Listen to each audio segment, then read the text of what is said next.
I think I've known you for more than a decade now. Yes. A decade and a half, I think. 15 years? 15 years, yeah. At the time, you still had a fro. Yes. Fro Big afro. to dreadlocks. For Dreadlocks to bushlocks. Bushlocks to bold, back to bushlocks. Now the manza is about to show. I'm hanging in there. Hanging Last in there. kicks of a dying rasta. No, but the image I still have of you, Yeah. tall, lanky, skinny, with lots of hair. Yeah, man. That was 2014, but that's not where we're starting. Yeah, where we starting? We're starting in 13. 2013. I'm not very good with exact dates, but I'll try and, you will help me remember. Of course. You know these things. But 2013 was an interesting year for a lot of reasons. Yeah. In music, 2013, the Zim dancehall train is Booming. It's booming. Like things are starting to happen. New names are starting to pop up. pop up. That's the time where Mbare has the game under siege. Yeah, it's pretty locked much. up. It's on lockdown. Chill Spot is producing bangers. New names like Soldier Love, Say Colors, Kina, everybody. Things are just happening. And for the first time, we're seeing a new breed of artists in the mainstream but on a more continental scale, Afrobeats at the time is also starting to become a thing. They've found their sound somewhat, because we'd seen P Square and them. We saw their evolution pretty much. We saw them from trying to be wannabe R&B guys, trying to be Michael Jackson, but starting to fuse. So they were household names. Bro. Turn into household names, and at the time, there was still your Wizkids were on the come up. On the come up, yeah. And your Ianyas were mad popular, right? Bro, we danced to that at my brother's wedding, but that's a story for another day. Yeah, man. But where are you in 2013? 2013, I'm in Gweru. Coming to Harare sometimes, just to check out the scene, because I'm a ghetto youth. I'm ambitious. I'm checking out the Zim dancehall trade. I'm checking out the international trends, as you said. So I really, really wanted to be a part of the bigger chunk of the music industry. But by then, the bigger chunk of the music industry was just Harare for me. So I'm coming from a place where I wanted to be the best in my hood. After that, I wanted to be the best in my town. After that, Midlands. After that, you know what? The next place to go is Harare. So I first heard of you when my mates were in college. MSU. And you were the DJ. Yeah. You were DJing at the club that we're all going to at the time. MSU university nights were crazy, man. So there's a bar that I used to DJ at. It's called the Bowling Club. It's still there. I was part of the founders of the Bowling Club. Tell me how it came together. So this is me, bro. I'm coming from Mukoba, isn't Kugeto. I was wearing formal that day. I had my little book with my proposal, going to this sports club, this bowling club, with my brother Canes. You guys, we want to do this. We want to turn this place into a club. Like, what? By that time, man, the bowling, Varungu and all that. I'm like, no, we can't do that. And then I left my business card. Later on, they call, bro, our DJ, he won't make it, so can you play for these people, these bowlers? I was like, yeah. Picked up my CD bag with my old school jams, went, started jamming. We killed it. You DJ through the CD era?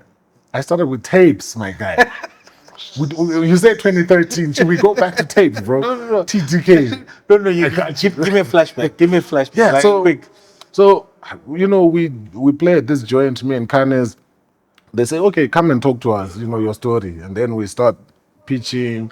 And then they said it's okay. The next weekend, we start with little speakers. Started bringing in bigger speakers. Like, no, you're going to make noise. Like, no, don't worry. And then the second weekend, we did the MSU Welcome Back party. It was full. We looked at the crowd, we're like, Canes, did we really do this? That's how the bowling club was born. And My thing was we had a little jalopy. The What car was Kabamba Dachka. I don't know. I don't remember the brand. You know, it looks like those VW. Yeah. You know. Bamba that was Vida. Yeah. Yes. And then we used to take that, go to MSU to get girls. We literally put 8, 10 girls in that thing and come back to bowling club just for promoting the place to make it look nice. And we had Plus, also, if there are women there, you know what I mean? the guys and the spenders are going to Yes, come. exactly. Yeah. And then later on, the little jalopy turned into a bus that's regularly picking up people from MSU. So people. my parties were synonymous with beautiful girls. So I started attracting, you know, my bowlers. I started popping bottles, and that's how my club brand and the DJ brand was born. So if your mates say they used to come to the club where I used to DJ, they know every time I'm there, the chicks are there. It's a nice time. So that's how I started pushing my DJ brand after a long time, because I used to make beats in at Kanis's cottage. I never came out, bro. About 2013 day, that's when I actually started coming out to say, no, it was 2012. I started coming out to say, you know what, I need to follow up on my music. And I found out that I was big because I was making house music. They were playing it everywhere. I had no idea. Why house music at the time? Because the only place that was synonymous with house music in Zimbabwe at the time was Bulawayo. Bulawayo. Mind you, Bulawayo is just next to Gweru. So that house music influence, even until today, it's still there in Gweru. But I think Gweru is very neutral. It's not.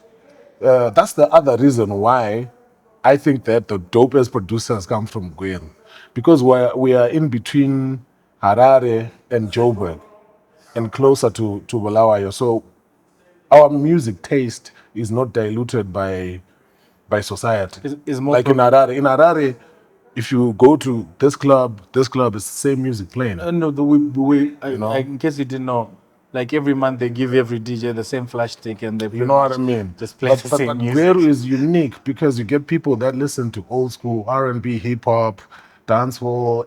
It's a bit of everything, and a lot of house during that time.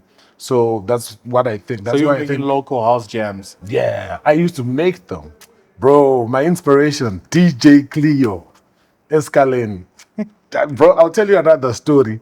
I think around 20. When did Cleo come to Unplugged? Coca-Cola Unplugged?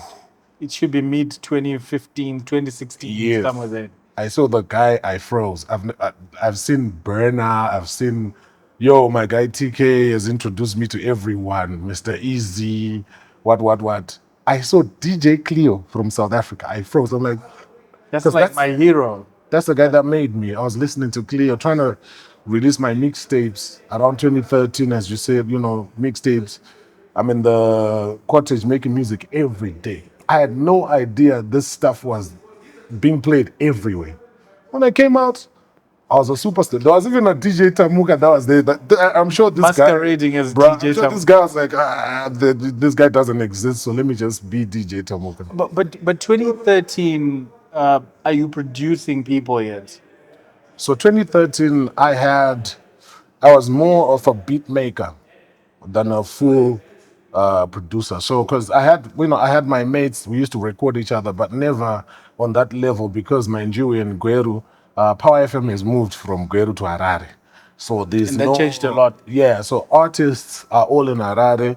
If you need to record like proper artists, big artists, you have to come to Harare. So, we had to come up with a strategy. So 2013, I joined forces with Oskid. He's my brother from Gweru. He already had a studio, Yaenzi Real Sounds Records. I just, we were just making music together. That's when we made most of the hit songs that we made that time. It was around that time, around 2013. So that caught the attention of Harare now, because these songs were moving the club, the whole country, and we started getting phone calls. Right. Yo, this is XQ, I like what you're doing. But I had already started getting phone calls from XQ specifically. Yo, this is Mashroom, I like what you're doing. Yo, this is Ngone Kambarani, I like what you do. Yo, this is Guapo, this is Rockford, I like what you're doing there. So phone calls started coming in, and for the first time in our lives, we started pulling the Harare artists. So I think the first artist that we had is XQ. We put him on the Tipe Iwawa remix, which later on got an award. I think it's a Zima, best Afro pop song. Yeah, if I'm not mistaken. That was 2014, 2013. It was 2013. So I think that 2013 is a very significant year because that's the breaking year where we started doing things professionally and started attracting the Harare artistry. Did you know then, had you decided then that music is what I want to do with my Bro, life? I decided when I was grade 6. I made that decision. I remember I was talking to my dad when I was grade 6. Soon after we transferred from Kumusha, because I was Kumusha from grade 1 until grade 6. Came to Gweru. My dad was the art teacher at the primary school and slash music teacher. Like you do multiple, jobs when you're in the civil service. So my dad was doing music with the other guy that was like a professional music teacher. So my dad was just filling in, and Because of his love for music. yeah. So And I remember him asking me, I was like, bro, I'm gonna be professional music. I was gonna be a professional singer. That's what I wanted to be. you had the pipes? Bro, my voice broke, bro. I'm telling you, I was an R&B artist, bro. Go and ask Takuda, he knows. 2013 also at the time, South Africa is starting to Yes, been Soul making- Africa.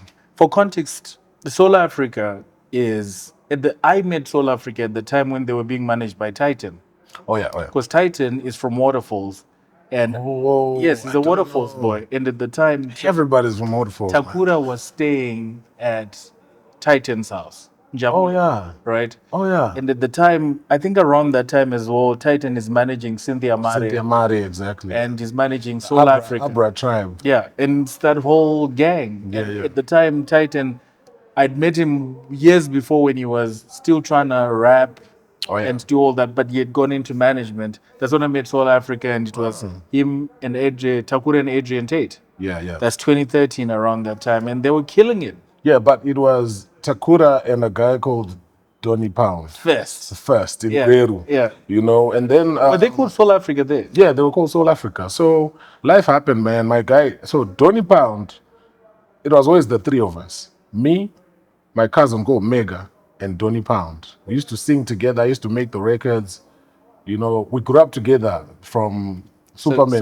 So you're like a boys to men. You're like a trio. Yes, of some sort. exactly, bro. Exactly. I was the lead singer. Get out of here. I'm telling you, bro. Never believe that. Do you know what? I'm gonna do this. I'm gonna find our songs. We have like 2 songs that we did, 3. I'm gonna on record. I'm gonna find those songs. Yeah, but this is where this exists. Yeah, so that and we can you play could- some of you the need to cuts. play those songs at the end of this item. I'm telling you, but don't laugh, please. I was like, oh yeah. You won't believe. So that was Soul Africa. That was Soul Africa. That was the early Soul Africa until it was Donald and Takura. I got to a stage where I'm like, no, these guys are professionals. So how I transited from being an artist to a producer, I felt like I had a lot of personalities musically that I couldn't express in one person, in me, right? I always had a Nutty O in me. I come from a Rasta family. I always had, Hey, the Pops is Rasta. yeah, the whole family, bro. The whole family. Even Moms, you young, and I saw you grandmother, bro, everyone. So I always had like an XQ in me. Kameka, Kamuseve, Salad, I always had a Jah Prayzah in me, that traditional sound. I always had a Tami Moyo, in me. 'cause R&B. R&B side. And soul. So I figured I can't be all these people because you need to specialize, right? So I decided to do music production because I could put a bit of myself into all of these artists. Plus, I was heartbroken. My voice broke, bro. It started sounding like this. So you could have been the guy in Boys to Men who, hey, baby. Nah. But 2014 then comes around. So I would like to think 2013 was your discovery / transition year. Yeah. But 2014 comes around and your guy, Oskid, Oh yeah. Gets a call. 2014, Oskid gets a call from Kenako Music. You know, he calls me, bro, I got a job in Harare. It's what we've always dreamt of, bro. Like, this place is a proper institution. They've got studios, they've got a newsroom, they've got this. It's like a media house. Oh my gosh. And this time, when Oskid left, studio crumbled, right? I'm there, I'm trying to figure myself out. Why did it crumble? Because most of the equipment Was Oskid, Oskid. yeah, it was Oskid's equipment. Keyboards. Yeah, and all that. It took me a while. I later on got my own equipment as well. Plus, you know, like we had a thing going in the Zim Boys. We had a little band now, Oskid. I was the DJ and he was playing drums, you know, like Uhuru at that time. So we wanted this thing to be big, man. And then all of a sudden, boom. But I was happy for my guy, you know. He went up to Harare. So when you heard Kenako, let's paint the picture of what Kenako is. Who is Kenako? Because all of us, when Kenako came onto the scene, we didn't know what Kenako was. Yeah. It's like, what's Kenako? Like, I heard about Kenako through Dog Vigela. Oh, really? Dog Vigela was doing, and it is just formed, and they were trying to do something with Kenako TV. Oh, yeah. And there was this There guy. there were TV aspirations. There was a parade happening. Yeah, and they yeah. called Dog Vigela because he needed to do some work there, and me and Dog are really cool friends through the comedy circles. That's how I knew about it, but I didn't know about the music side. Okay. So what's Kenako at the time? So at that time, Kenako is a label. It was the closest thing to a world-class professional label from Zimbabwe. So there was a recording studio where Oskid was working. Later on, where I started working, there was they had the franchise for the Parade magazine, but they were now doing it online because, you know, my hard copies were not selling that much. So they had a newsroom. You know, the Parade had like fashion, proper news, this and that. So they had a newsroom.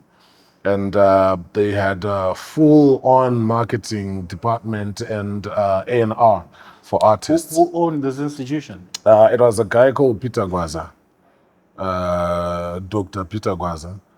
You know, I wasn't there through the thing's inception, but I know the structures. I knew the structures. They also had a security company somewhere. Everything was just there around the yard. And, you know, everything was at arm's length. If you needed marketing, you just go. If you needed Number this. one, but number one. Number one, Borodale Road. Yeah. Number one. So that was Kenako. They had the TV side, so they had TV aspirations. They're trying to do like a Kenako TV thing. Well, I don't know what happened to that. But to be honest, at that time, bro, that was a dream come true for me. Because Hey, well, what's up with Harare? Yeah. Your dream cannot come true Alright. before you come to Harare. Go back to Gweru, bro. Okay. Yes. Yeah. 054. Yeah. So 2014, your boy gets a call. Wangu, I got a job for Harare. Studio is now you're figuring things out. Yeah, man. So I've always been innovative. Like I'm a graphic designer, kick-ass graphic designer. So I went back to, you know, my friend owned a shop at Barder Center. Shout out to Barder Center. 054. My hustlers are there till today. You know, I had a shop. We had a shop there where I used to do graphic designing, signage, and I used to print T-shirts, do highway billboards, and all that. So I went back to that for for a year. What's happening in your personal life at the time? What's the story? What's happening in your personal life? I think that's the time. No, 2014. Yeah. I think that's when my wife got pregnant. My first kid, bro. Is on the way. It's on the way. Yes. Appa, bro. Things are not well. So that's the time that I had so much pressure, the most pressure in my life. Like, I'm not that guy. I'm not a failure. I'm not that guy that runs away from responsibility. I have to be there for this. And mind you, the music thing is the only thing besides graphic design and everything that I really am good at. I'm a failure at everything else except for that. So it was very hard for me, man. 2014, trying to figure it out. But I actually did well with my, you know, graphic designing and signage.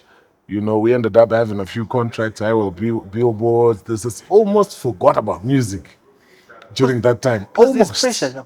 Yeah. Pressure. You know, and the parents are saying, bro, this is really working out for you. Why don't you just do that? I'm like, hey, Mudara, better music. So I held on to the dream, man. 2014. And then, can we move on to 2015, early No, 2015? no. I've still have a few questions. Cool. Are you sharpening the blade? Musically. Yeah, are you sharpening the Yeah, blade? yeah, musically? obviously. Because You know, like I had so much time to myself. More cottage, you know, making beats every day, mixing and mastering, doing this and that. Komada. That time, to be honest, and then Plus, we'll calculate the time in my pampa. yeah, because time is ticking, but she was always there, man. You know, we were good, but I must say I wasn't that present. So because I was still trying to figure things out. You know. So 2015. Yeah. 2015, what I remember about 2015 is a music video. I am chilling at my friend's office to use the internet because at the time I'm a struggling artist. Somebody popular with record. Oh, bro. Hallelujah. And the whole music This thing is like stops. For context sake, music at the time, it either sounds like what urban grooves used to sound like, or it sounds like Zim Dancer. yes, exactly. It comes through the sounds, bro. I swear, bro. It's fresh. I swear, bro. That thing took the industry by storm, man. I remember that was Oskid, and that was the time that I was still in Gweru. That he did the beat, yeah. So he's sending me the like updates. Yo, that beat that I sent you, rock forward, put something on it. Excuse putting something on. Like I can't wait to hear excuse verse. And at the time, these people are still so far away. My guy, that was the first proper club dance Afrobeat song to come out of Zimbabwe. I always tell people that XQ and Rockford don't get enough credit for they took the music to a different direction. And they didn't do it once. Yeah, they did it enough times. Over and over. Enough times. Like those guys changed the trajectory of what our scene sounds like today. Yes. I credit it to XQ and Rockford. Shout out to and Oskid at the time. Yeah. Because it was just a perfect moment. Yes. The visuals were crazy. I think it was Indicator, bro. Yeah. Like with the red camera. Everything was like, it was a new wave. Oh man, I remember we got 20,000 views on YouTube. We're like, yo, we're the only people with a music video with 20,000 views. Dog. Now 20,000 is like, yeah, first day 20,000. We didn't used to have that, man. So what's happening in your life in 2015? So, you know, 2015, early 2015, boom, I have a child. My guy. Tell me about being a father for the first time. Do you know what? I didn't get to enjoy the first moments of it because I had already started coming to Harare back and forth, but I wasn't hired. Now, so Oskid was like, come check it out. Then I'd come, check it out, go back. Come, check it out, go back. So that's about the time where the discussion about me coming to Harare happened somehow. And then I got the phone call. Hi, Tamuka, this is Desmond Gwaza, Don G. We would like to work with you at Kenako if you're free. You could come for interviews. They say come for interviews. You know, like they want to make you feel like, you got the prize. What do you say to the missus? I told the missus, Chamboenda Gopi. Wait, this was before my child was born because my child was born when I was in Harare. I actually had to go back to Gweru to go and see my child because that's the same time that I moved to Harare when I got that phone call. So it was the beginning of the year, I remember. Yeah. I come back. I come to Harare. I couldn't leave without the bowling club because I had gigs on Wednesday, my Rasta night, Friday and Saturday. I was making money from the club because I was like full on printing thing you're making. Yes, so I would come during the week, Kenako, and then always go back on weekends until this guy said, you know what, you have to choose. You can't keep on. How do you tell this to the missus? Because this is so uncertain. My Like, guy, just had a newborn. my guy, you know what? Shout out to the missus, bro. She never had a problem with it because we had dated for a long, long time. So she knew, bruh. She knew everything. She knows how the industry works. She knew I had to be away for some time. You know, shout out to her parents as well because, bro, I got 3 daughters now. I don't think I'll understand this guy just going to New York and back. You know what I mean? So, you know, shout out to them. No, but can we just stop there for a bit and just talk about the importance of having a partner who understands, especially for a creative career? That's very important. It's hard. You know, you cannot get, especially. So in most cases, we tend to date inside the music circle, inside entertainment. That way, they would understand because they know. But it's a bit harder for you to get someone that's outside the circle that understands how entertainment works and will let you go out and hustle.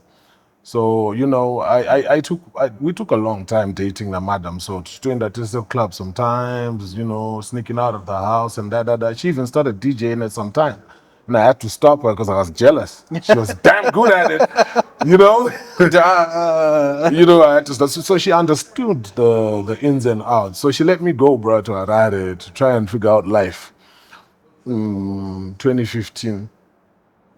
Until she joined. I don't want to skip the years. No.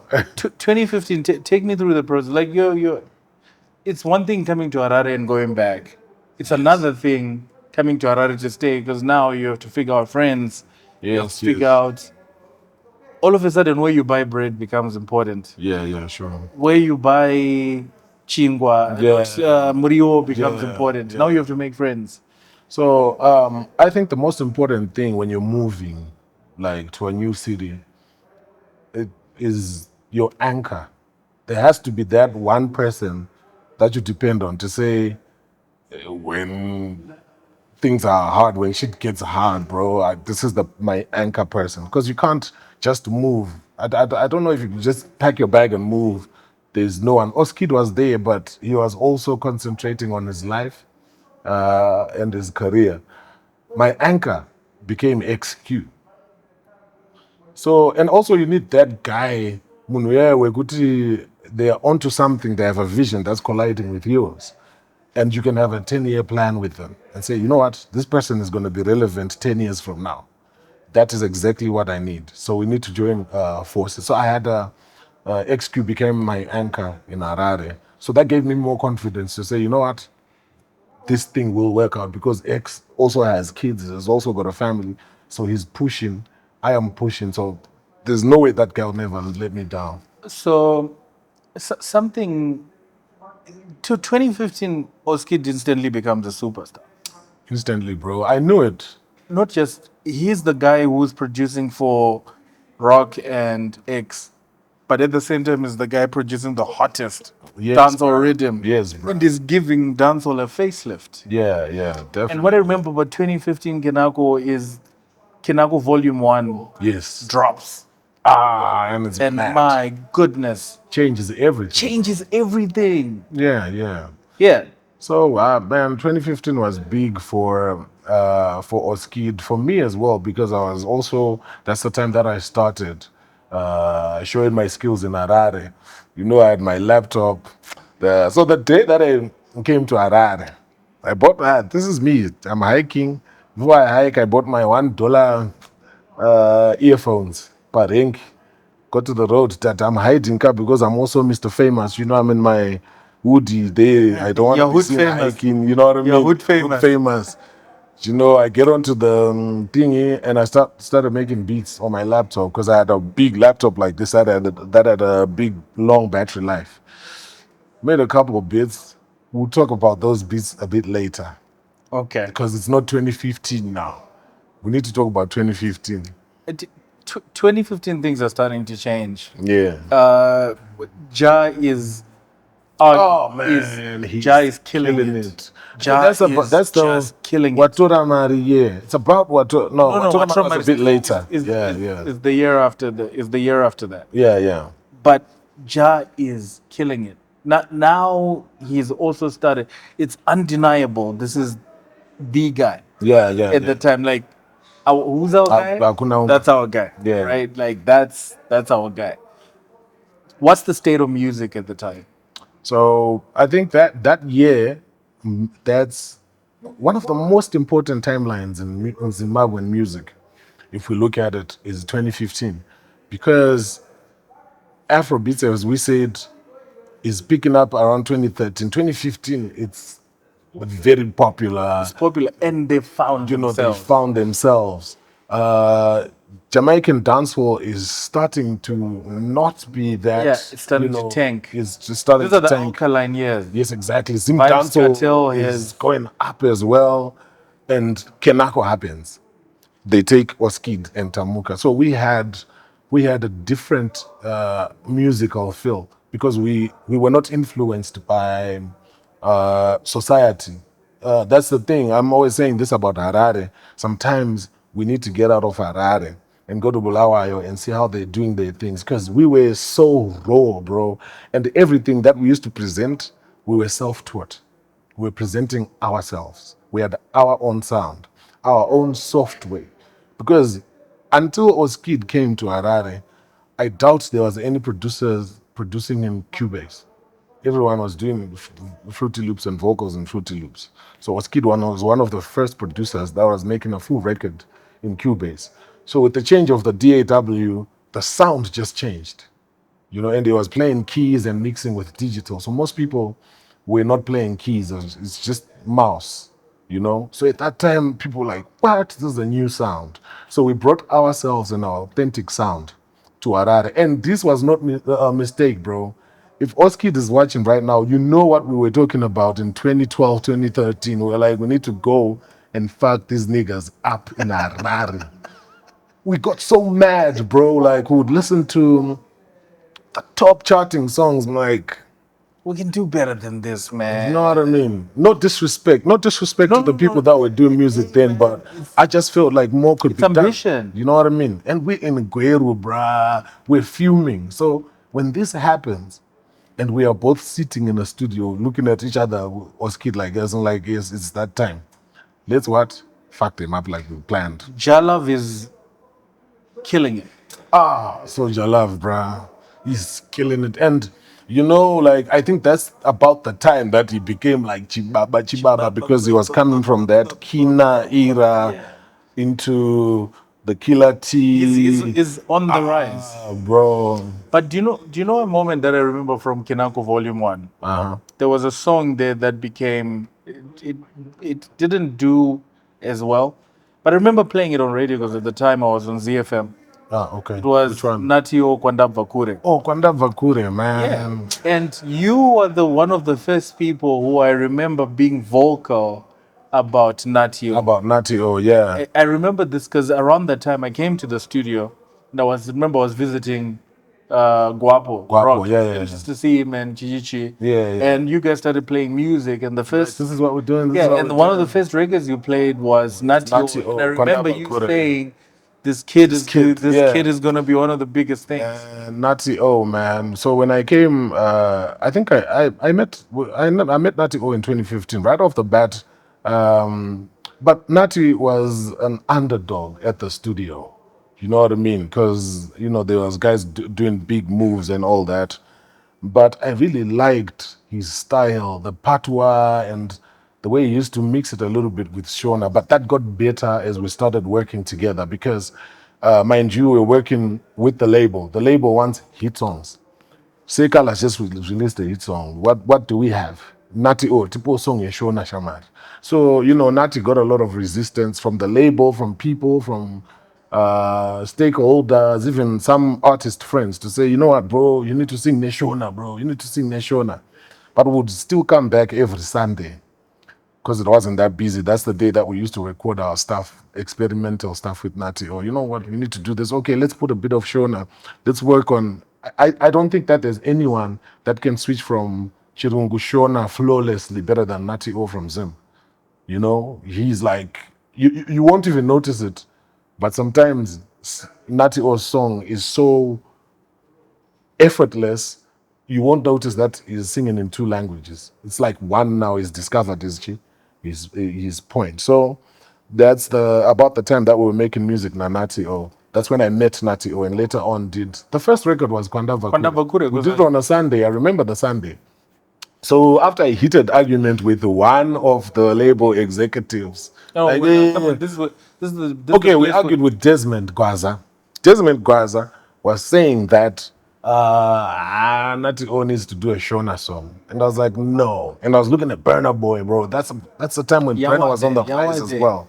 I'm like, bro, look at that stuff. We need to do Africa. And then Desmond was like, okay, you and Nutty O go into the studio now, make a song. Sunday. 2015 Pato was also... Pato ranking was going up as well. Yeah. Shatawale. You know, so there was that feel, Afro dancehall.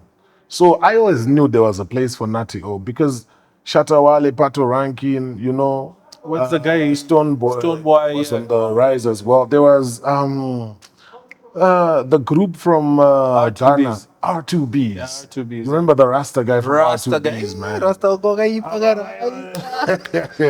So man, looking at that scope, and thank God for the Kenako Wi-Fi, unlimited Wi-Fi.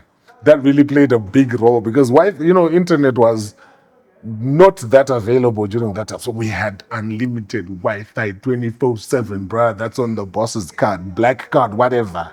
It never shuts down. So, we were experimenting, checking out what's happening in East Africa, in the States, in Jamaica. We were always up to date. Updating our sounds and all that. But you didn't have a lot of cuts on Kenako Volume 1.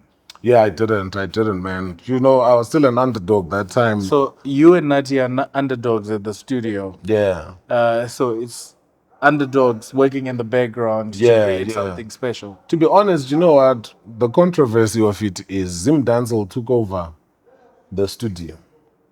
I wasn't happy about it because it became Zim Dancehall. Even after the release of Hallelujah, XQ was somewhat considered an underdog still at the studio because Zim Dancehall then took over. The Zim Dancehall guys started coming to Uptown making music. 2015, I have a transcendent experience that I remember so vividly.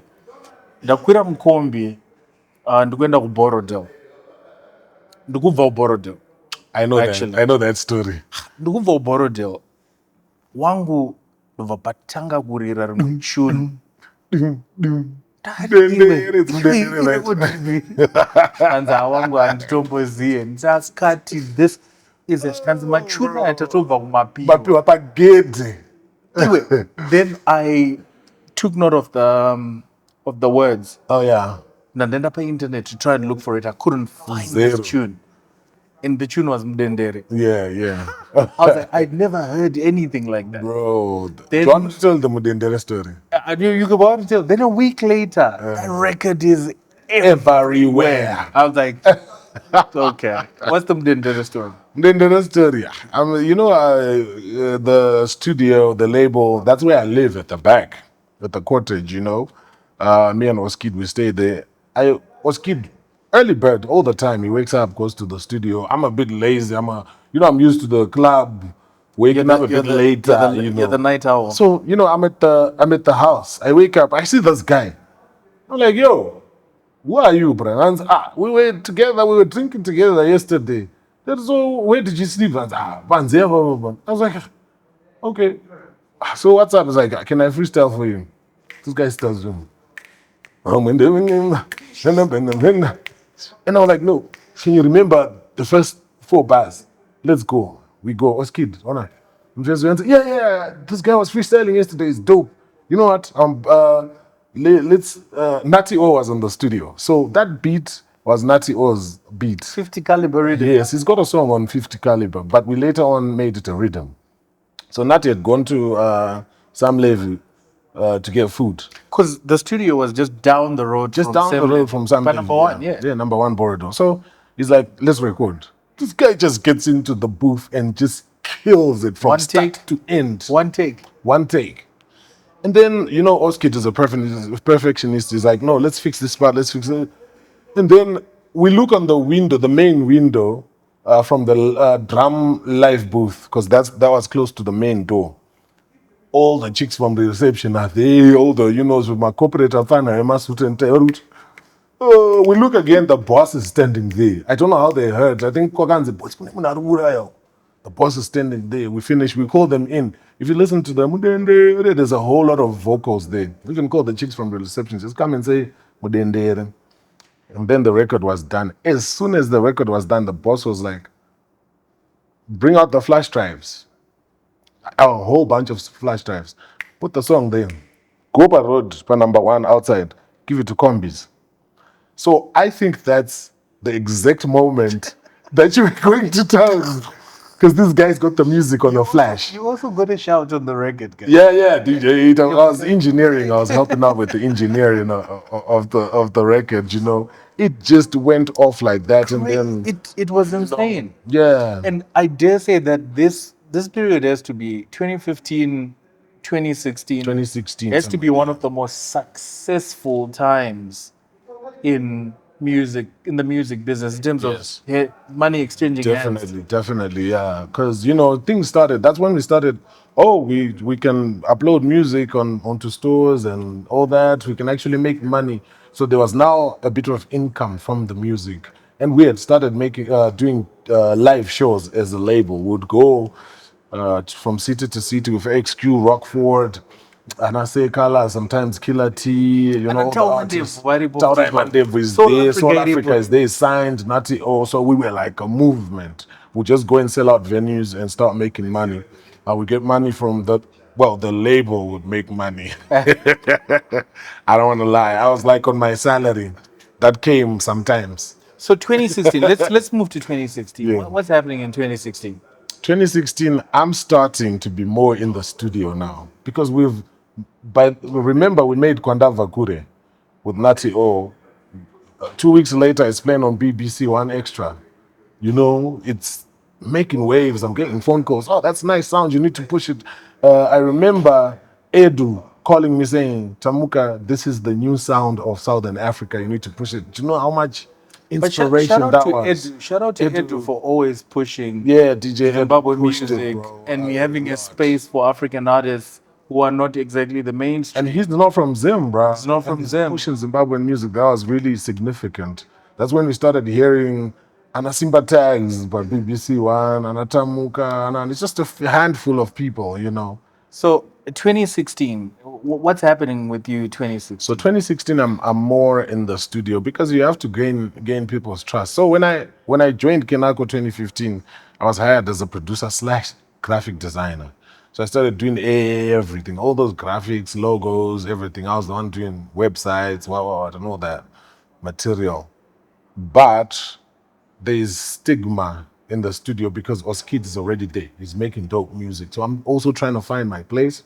Ndugadzira music salad. Music salad is kunetsa kutengeseka. So the label is just holding on to me to say, okay, for later prospects, if we get my salad, and Soul Africa, hip hop people, Tamuka is there. Calvin, rest in peace, Calvin. XQ also wants to experiment with urban music. It's Revisitng dancehall. So let's keep Tamuka, but he needs to pull his weight. So / graphic designer. Sangatsha ke zvimwe zvekuita. Right. So I'm graphic designing. Maneru to go studio after hours. I'm doing this. I was literally scrounging for studio time. And the missus is still in Gweru, but she's visiting now. Back and forth, and we are starting to communicate with our family, reintroducing ourselves because I'm getting a bit of money. Kambijana, kanokwana, ke salary, kenako chichichi. You know what I mean? So yeah, things are starting to stabilize. Kusai kwamata. But I'm still feeling crap because my family's in Gweru, brother. Pressure. I'll tell you when my missus moved to. I'll tell you. It's within the timeline. So I'm more in the studio 2016, right? People are starting to trust me more because I've made this, I've helped out because we used to do collaborative productions with Oskid. People are starting to say when I'm not there, it's like this. When I'm there, it's a bit better. So okay. let's push. And XQ is more actively making music with me because I think that he just noticed that I've got the sound that he needed. Confirm at the time you started to make Tell. Telltale was a compilation. There's some tracks that we made, like Chigiri, we made it in 2016. Get out of here. I'm telling you. It then came out way later. Way later. Yeah, we started working on Chigiri with Dara. Vanoreva Nema, we started working on it around that time. Explain So, there's a backstory that I will not talk about. Vanoreva Nema, I won't. Get me behind me, Satan. No, but for the sake of you gotta tell the story, man. I'll see if I want to tell the story, bro. Today's a story. Yeah. So 2016, I'm more active. That's the year that we made Kilos.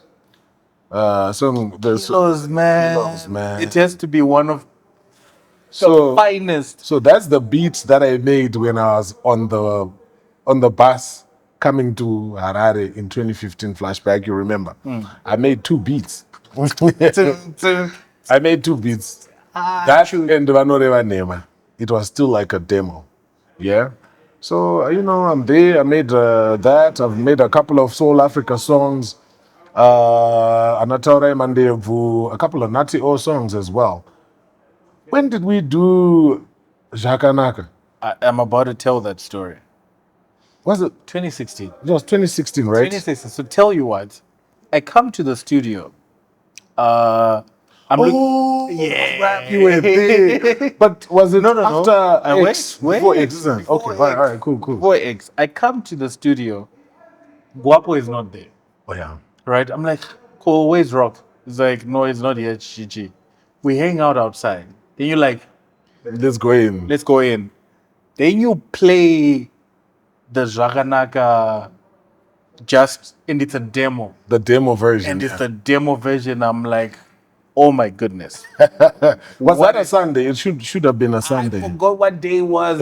It should. So Sundays are very significant in. I'll tell you, in my timelines, 80% of the hit songs that I've made them on Sundays. I realized it later. I'm like, but look, Kwanda Vakure, Jaganaka. So every Sunday was me and Nutty all day, right? I'm calling Nutty. Wangu, we are going Sunday. And bro, I won't make it. I'm like, okay, let me make a beat and send you on WhatsApp and then you write, right? I'm there. I'm making a beat. Sunday, GG. And then I'm like, Nutty, I sent you a beat. He's like, I'm not feeling it, bruh. I was like, are you sure? Can I give it away? I wanted to give it to a girl called Titania. Remember the chick that I into Titania? She was I'll introduce you to her music. Mwana yaiva kuchitumbiza. I taught her patois fluently. So I feel catchy rasta. It was different. I saw a Shenseea before Shenseea. That was Titania. So I was like, no, I'm gonna give it to Titania. And then I take a break. Sam Levy. My shops. I'm like, let me spoil myself to a cheap bomb, a smell of vodka. It was $7. I remember. I get into the shop, bruh. It was the last bottle, literally. And I'm trying to grab it. This own just goes and grabs the bottle. I'm like, yo. Naona say, okay, you can use your money. We get dilution. And then we just hit this item here. Bo. So how do we do it? Let's go. He says, let's go to Mines. We go. Yo, this is a studio, bro. Sympatex.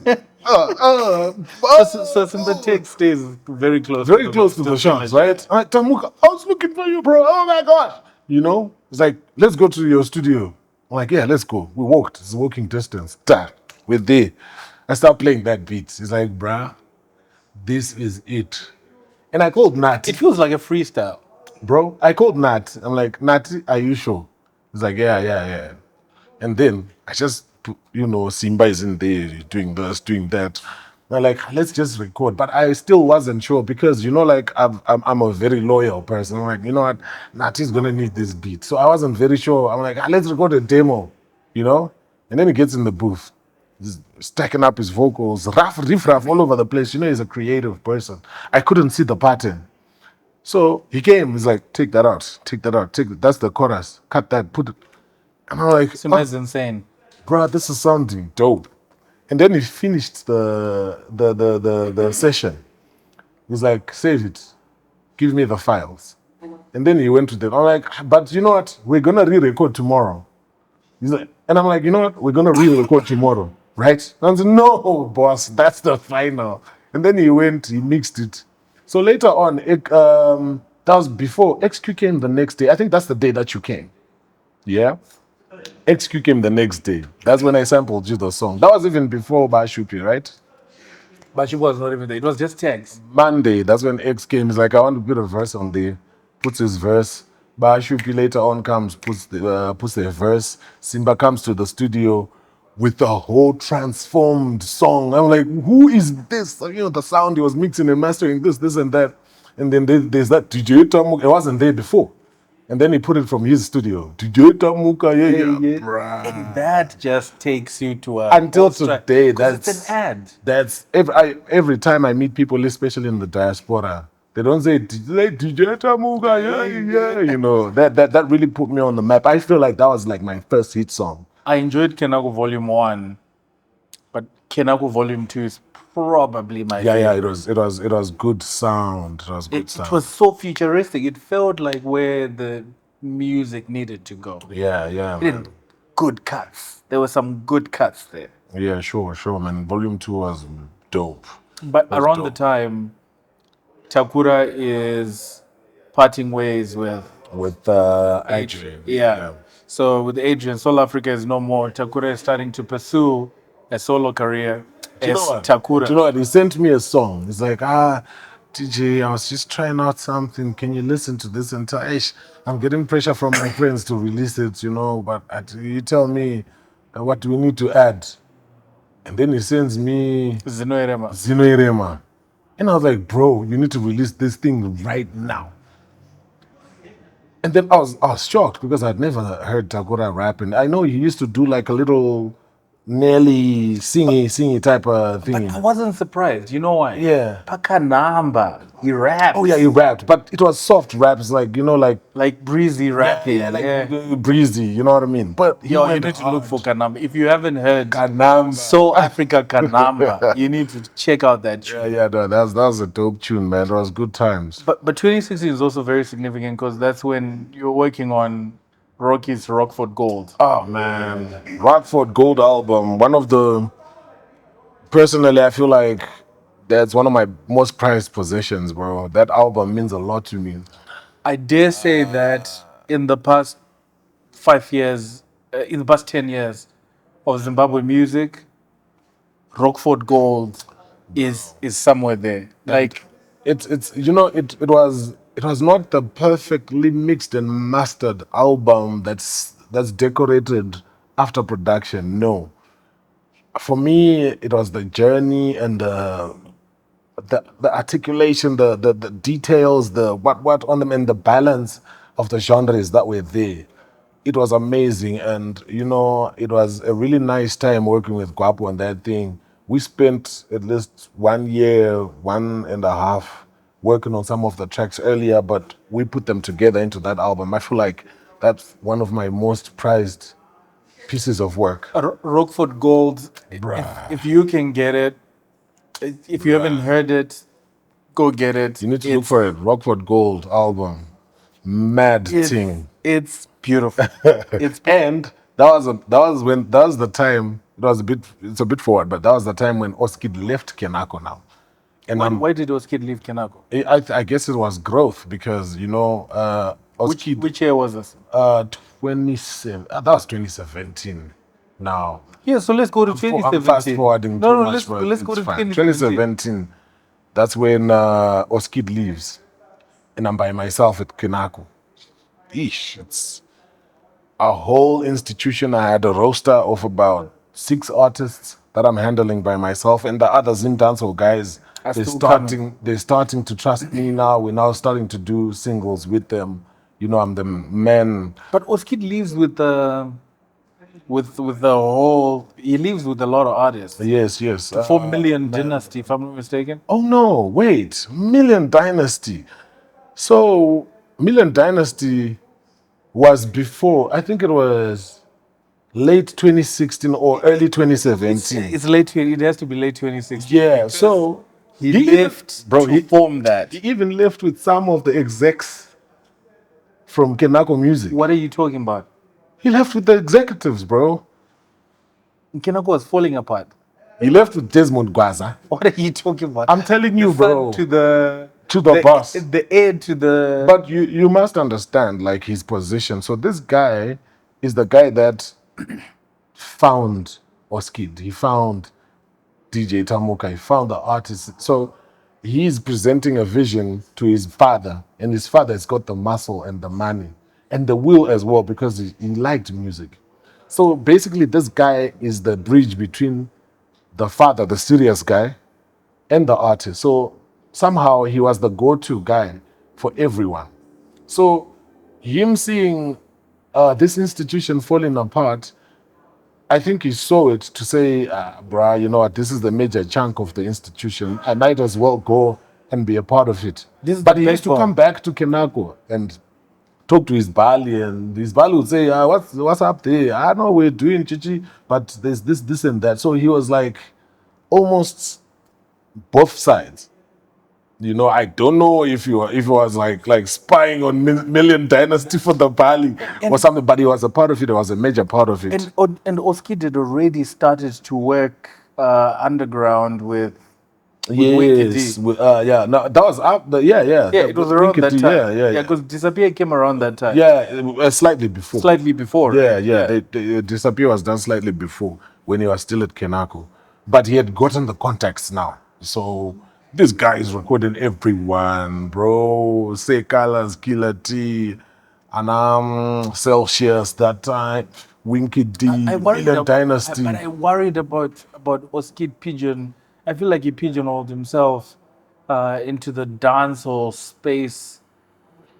Like, I worried about that. Yeah, but you know what? It was necessary at that time because the biggest fish were the Zim dancehall guys. If you missed them, the movement will just ignore you. Because we used to make music, by the way. We used to make music with an extra large, you know, Murudo, da Penges, all those Afro beats, but we did not have enough mileage. So we attacked the father of dancehall, who's Winky D. That's when we Disappear happened. So Disappear is rumba Afro beats. That was our sound. That's Gweru sound, you know. We just gave it to Winky D, and mistake it became a hit song. That's when it was finished. Do you know what Amapiano right now is to South African music? That it's like you can't hear any other music. That's it's not piano. Yeah. That's exactly what it felt like with dancehall at the time. It was undeniable. So Winky D Disappear. It broke the ground for Oskid and later on me, because we were both synonymous with that sound. And that was the new sound. Everybody wanted that sound. It was the most sought after sound. So it was half dancehall, half Afro beats, half rumba, half this. It was the perfect sound for the club. That's when you know, you find other artists coming for that sound, doing that sound, and Say Colors, and everyone. And soon after that, guess what? Oskid leaves. And he's got every artist on chokehold. Million Dynasties booming. And I'm there. I remember there's a reporter that came to cover a story with the headline, will DJ Tamuka fill the shoes of the great Oskid? Bro, that used to scare me, bro. So this responsibility, this whole institution is me now. That's about the time when I got Rodney. Rodney Beats? Rodney Beats, yes. What's the story behind Rodney Beats? So I've always had, you know, high regards for Rodney because he's also not from Harare. So there's a specific, you know, feel. Oh, that's why he grinds so much. Yes, exactly. It's from Marondera. So there's a specific feel that not Harare about him. Rodney is a grinder. And this guy is a dope mixing and mastering engineer. He's got a different sound. So Kenako got Rodney to come and work with me at Kenako after Oskid left. So I wasn't that lonely anymore. So I was like, okay, bro, let's go. I didn't know that Rodney had a stint at Kenako. Yeah, Rodney worked at Kenako, bro, for a while. You know, I'll tell you about more later, because I later on moved with Rodney to my next home. We're about to get it's right now. Yeah, it's right now. It's almost 2017. So it almost feels like it's a competition now, because Oskid is making bangers at Million Dynasty. I have Kenako. People don't really know what's going on. They still think maybe they're both together or something, or they're listening to both labels, Million Dynasty and Kenako. Let me tell you what I remember about 2017. That's so significant. Yeah. It's a tune. It's called Pamamunya Ipap. Pamamunya Ipap, yo, Soldier Love, bro. And then later on, Soldier Love, around 2017, he did a song on that Mudendere rhythm. He did? Yes, he was like... got a tune on that? Yeah, there's a tune. It's called Agam Gagam. Oh, Agam Gagam. Yeah. He called 2 years later. It's like, I want that rhythm. I want to do it, me and my wife. Oh, yeah, I remember the tune. Yes. Yeah, he later on did it. But I remember that was the time that Oskid was at Million Dynasty. Yeah. And I'm pushing, you know. I'm making these records with XQ now. We're more relaxed. Me and Papi were making music. And I remember Million Dynasty didn't work. And the guys kind of came back again. Yeah, because I know it went defunct. What happened there? I'm not really sure. But I think that mostly at that time, management and admin, you know, it always surpasses talent. Because if you're a bunch of talented guys, you don't have rules, you don't have this, you don't know how to manage fans and all that. I think there were just there's a lot of creative people in a room with no admin. So we were used to the Kenako setup. And no which had a proper admin and everything. So, you know, things start falling apart here and there. But the music is coming out. Because I know when Million Dynasty fell apart, do you know where Oskid moved to? He moved to AB Communications. Oh, yeah, to ZFM. To ZFM, yes, yeah. Exactly. He had a studio at the back, and he was part of AB Communication, Oskid Productions. That was a dope move as well. AB Communications, which is owned by Superman. Superman, the ones that are Superman. Oh, Superman. Oh. That's what you call him? No. My OG, Superman Duanzera. And I was there because I was working at Z at the time. Yeah, that was a dope move. When I heard it, I'm like, I'm finished. This guy's now working at a radio station. I'm finished, man. And I can't go mdumbu. I was like, ish, I have to pull up my socks. And at Tokyo. Yes. Tokyo is up and away. You know, and that's the time that we were really working on the Rockford Gold album. I remember, man, every day we're making dope stuff. XQ's coming as well, we're making music. But I was concentrating on that Rockford Gold album. It consumed most of my time. And we're starting to do shows as well as DJing for Rockford. We're touring, we did the Hallelujah tour. And then we're doing, Rocky is getting shows, we're doing this and that. I'm his DJ. I'm also getting used to the Zimbabwean, by Zimbabwean, I mean Harare entertainment scene. We're promoting music. We're going to dingy clubs and what. I won't say the names. Downtown. Come on for reference. Come on. Dane Holly's my guy. Pushing music. Only. Funny. We're there for pushing music only. But funny enough, do you know the dingiest clubs in Harare? Yes. That's where the music lives. So especially in Harare CBD, people come from different walks of life and different places, and then they come to mostly the downtown bars. And if you go and play a song there, they'll carry it to wherever they're going to start requesting it, radio clubs. That's how we broke songs at Kenako. Do you know, Harare is such an interesting place. There are songs that I know are only popular a certain side of town. But if a song is popular, if you hear a tune playing CBD, it's over. It's over. It's done. Over. Another big airport where City Sports. No, you know your song is hit the spot. Oh, that's That's up the road from where the old parliament used to be. Mugomba, basement. Not in basement, where the old parliament used to be. The There's, joint that's just next door with where your DJ Storms and your oh yeah, Eclipse. Eclipse. Yeah, that's where your music pops. Music Yeah. pops there. So during that time, I'm more outside the studio now because I am moving with Rockford. I'm also trying to DJ at a couple of spots. Kudandaro kwedu showground. Shout out to Dandaro, man. Dandarula. I'm DJing. I'm doing this. Nestor was there. Nestor, he was the king of Dandarula. Daddy chocolate. Daddy chocolate, bro. Chips mwana. Oh man. And we did a dope record with Nestor in 2018. It was called BD Biba with Taurai Mandevu. Oh man, they later on did a killer video for that, man. That was dope. So during that time, I'm more outgoing. I'm working on this Rockford Gold album, and then we released it. I remember we launched it at Book Cafe. It was now called something else. The Purple. We always call it Book Cafe, bro. Kwa Spencer. Kwa Spencer, yeah. Kwa Spencer. We launched that album there.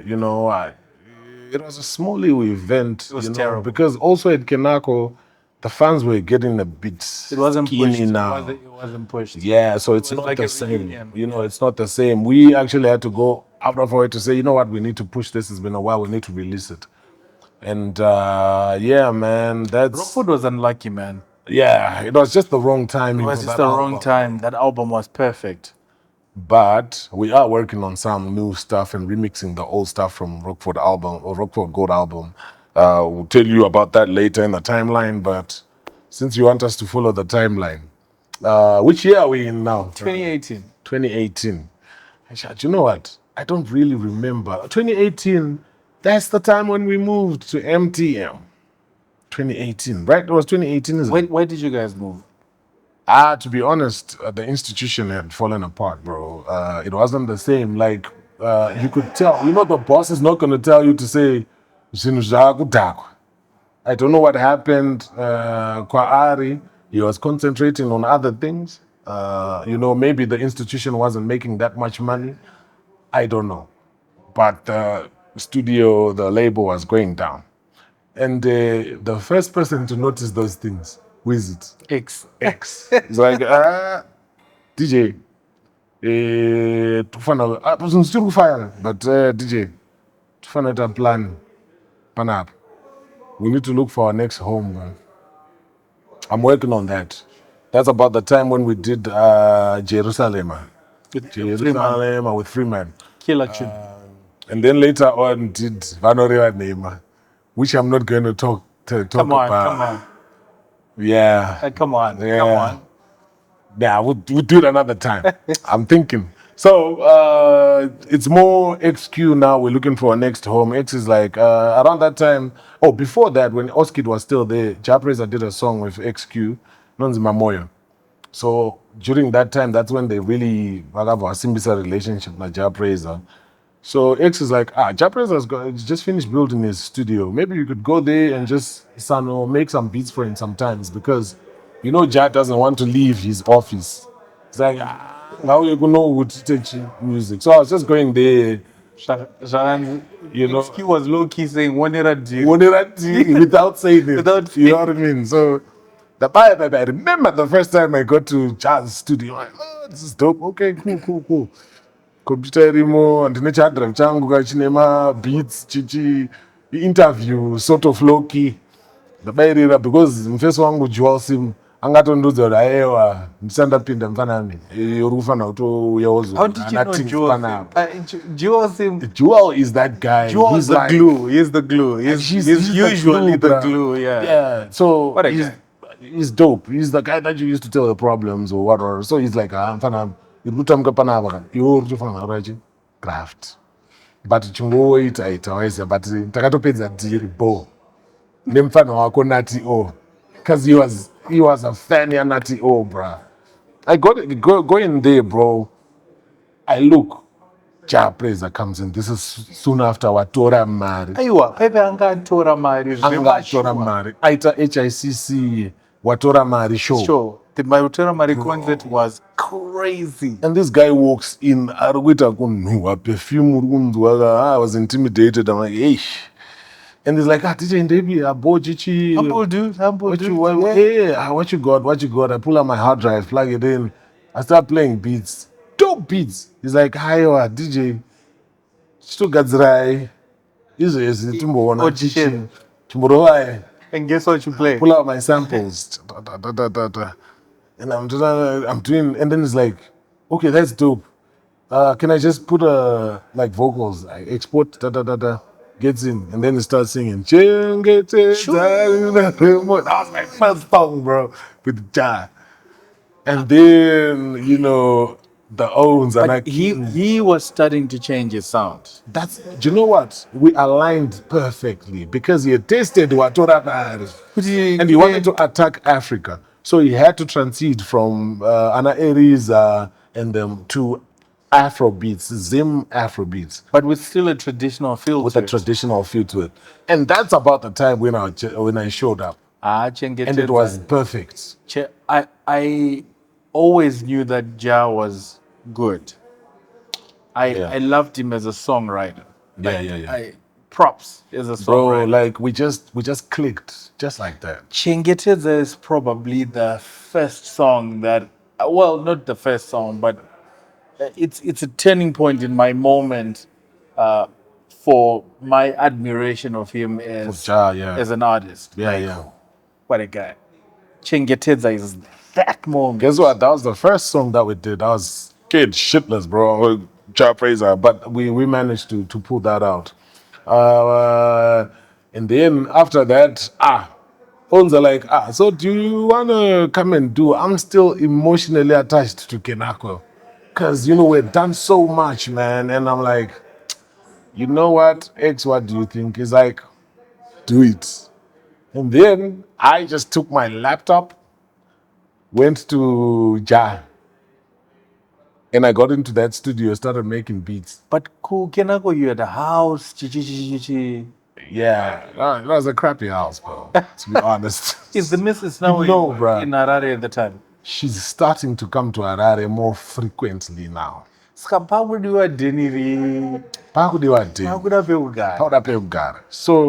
and again, Desmond Kwaza, he was like, okay, so you're moving there, Bo. Do you have a place to stay? No, I don't. You can stay by my house in Hillside. And then I started staying at Desmond. After I left, he also said, you know what, cool, come and stay at my house. Started staying there. Nutty used to come from Mbare, pick me up, come to Hillside, Torowachi, go and bit over Tandaji, ku MTM, kwa Jah. Sometimes we would sleep in the studio, ku MTM, because the dilemma, we didn't know. Honestly, I didn't trust this nigga. I'm like, yo, we left this guy, he's staying with us, what is he trying to do, you know what I mean? But it turns out he was just helping as well. But sometimes we wouldn't go back. We would stay in the studio. What are the conversations you're having with the missus at the time? It's more serious now. I'm saying, I'm trying to figure this thing out. I'm doing this. But she's like, bro, we need to make a plan now. So it's more pressure. We used to sleep in the studio most of the times when Nutty but no one knew that except for the security guard, because we would wake up, there was a bathroom there, do a passport size and what, and spray perfume. Nutty is like clean the essentials. Guy. Me, I don't care. I'm a studio rat. Clean the essentials. Yes, yeah. Me, I'm a studio rat, bro. I don't care. I can make music with my hair all over the place. Nutty's like, no, bro. We don't want these zones and a Jah to see Supama one. So you inspect me, like Nutty would look at me like from top, bruh, you tie your laces, bro, do this, type stuff. And we wake up and make music, until Jah notices, he's like, you are staying here. And we're like, to be waking late. That was our excuse. But his PA, Anonzi Simba, he knew it. So I think there was a meeting somehow. Boys already kutsvaka panapa because aizobude kama kuseni iconnect inenge ichisvika na 8 wakomana pasati pa clean wise. So Simba said, I'm gonna place in that one. Oh, so that was the day my missus came, bro. My missus came Packed and everything. packed and everything. Because we talked about it because she was, I mama. I guess she was going to the UK. And she's like, I'm going to come and stay with you for a while. I'm like, cool. And then, bro, I told Simba's like, we need to fix this now. And then he went and looked for a place for me. It's a small little garage, bro. With nothing, bro. What are you talking with about, bro? Zero. Mind you, I left everything there. They didn't know that I was coming back or not. And then he looks for a little garage for me where, I later on stayed with the missus. The day the missus came, that's the day that we moved to that place. Where was the place? In Milton Park. It's not too far from the studio. Shout out to Simba. Simbilimbi. Now I have a place I'm staying at. Things are more pressure because I got a family now. I need to start making money. Jah is looking out for me, but he's not 100% committed, Shegudaro, because I haven't totally transited from, because they used to call me from Kenako, hey, Chimboya session I'll run there and finish up. So it becomes suspicious. Is he here or not? So it wasn't well invested. But when my family came, that's when he started saying, you know what, we need to make a plan. Kin, it I so something, so. So my life became a bit more comfortable when I was staying there. What was the difference between the Kenako family and the MTM family? The MTM family was more genuine, bro. Kenako, it seemed like it was better money, but these guys seemed like they really cared. They wanted to know what the name of your daughter is. XQ was there, Nutty was there, with a different, better position than the position that they were in at Kenako. I mean, XQ was part of the directors of MTM. So I had representation, I felt like I had a better family at MTM than Kenako any day. And you start cheering out the hits, man. Bro, check. Bro. Tune. Tune. The Tamuka Tamuka Achigadzira. And shout out to JP for that shout out. Until today, Tamuka Achigadzira is my name, Let's talk about it. Nutty OXQ. That was the first. Video. That was the first proper Afrobeat song to come out of Zimbabwe. Let's talk about it, man. Let's actually talk about it. Let's talk about it. Bro, that it's amazing because things were very fast at that time. There was fast tempo. And Mr. Easy slowed down the whole thing. So we were like, you know what? We need to do the leg over. Skin tight. What's skin tight? Skin tight. Short skirts. Yeah. Then so, leg over. Yeah. So that's what we were trying to emulate. Because I always had an ear for what's going on the African market and globally as well. So let's talk about it. I think it was the first slow Afrobeats proper song that you could play even in Nigeria. And then we dropped that. And XQ, we didn't drop it. It was leaked out by XQ. Jah comes filming at the studio. Muguliki some music. And XQ wasn't there. I think it was outside. But it's Skin Rebasa. Bro. And straight up meeting, my heart is pounding. I'm like, what happened? It's there. It's out. It's on YouTube. It's like, who's not here? X. Jacko's X. It's a song. X is like, I released it, bro.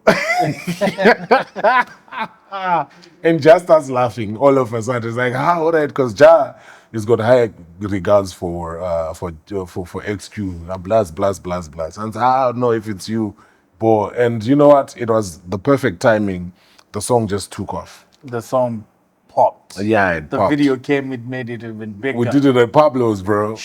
Absolutely. Yeah, I remember that. It was dope. Time. Oh, that's the time when Tinashe Mtarisi joined the team. What are you talking about? Bro, Tinashe Mtarisi. You got stories for me, bro. Tinashe Mtarisi sponsored that whole video, bro. The Pablos. Tataya Chena Gamdara. It was Tinashe and Jah. Also, Blacks is studying. Blacks has got the game on lock. Ane red coming. Under siege. Ane red the game is under siege. Bro. Blacks had it, and that. Let's talk about it.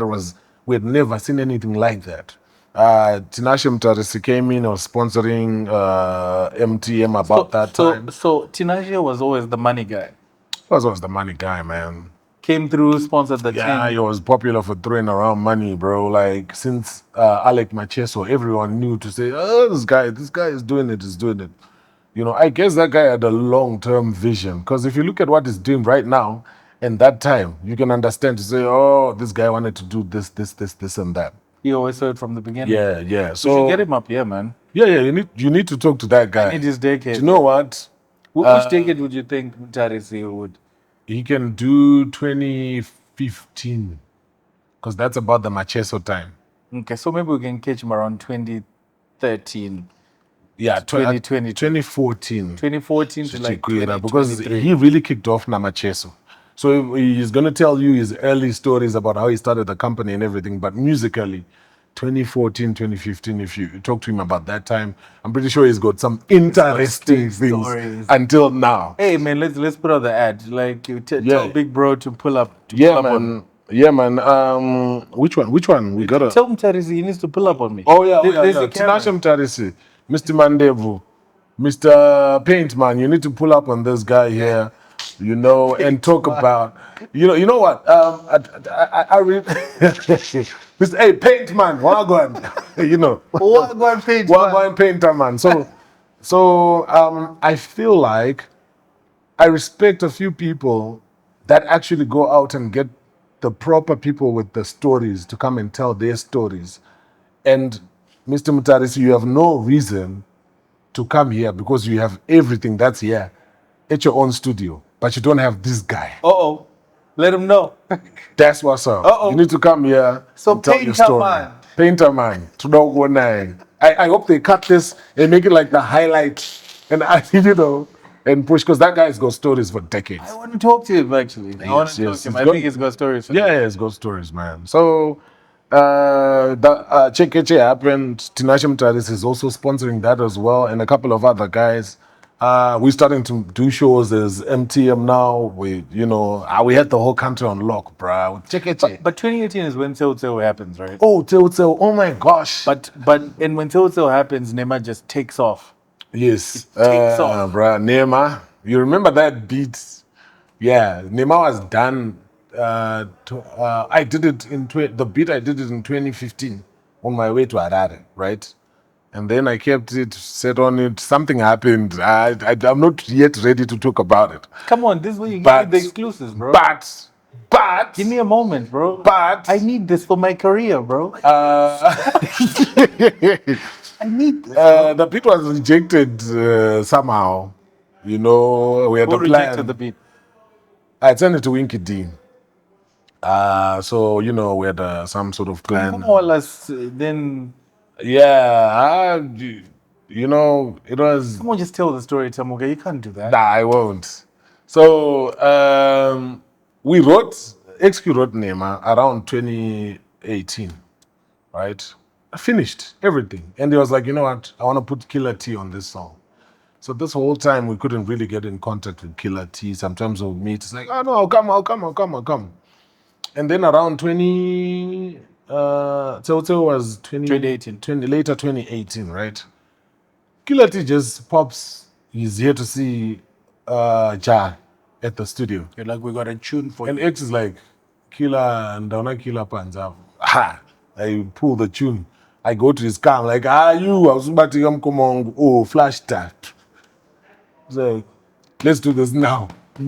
Like what is it? What is it about that record that is? It's got that sungura, like this. So X had to wait because the perfect person to execute that hook was Killer T. You know that Museve and this rustic voice. There was no one. We tried to say who else can do this. We tried.